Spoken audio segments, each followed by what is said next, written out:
Παιδιά, πολλοί μου γράφετε ότι είσαι καλός στο σουτ, αλλά δεν έχεις την κίνηση και μη δείχνεις για μπάσκετ κτλ.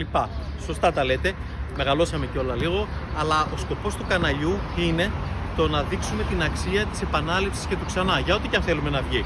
Ένα καλό σουτ, ένα δύσκολο σουτ, να κάνουμε κάτι πιο ζογκλερικό, να δουλέψουμε για να γίνουμε αργότερα τα μικρά παιδιά οι επαγγελματίες. Αυτός είναι ο σκοπός του καναλιού. Πάμε λοιπόν να δείξουμε και ένα σουτ.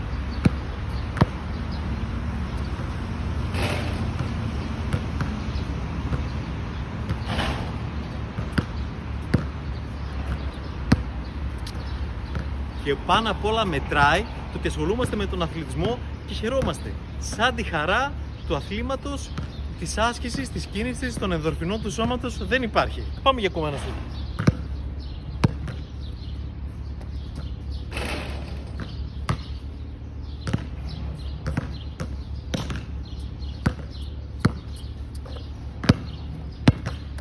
Να ξέρετε ότι αγαπώ τους φίλους του μπάσκετ, αλλά αγαπώ και τους haters.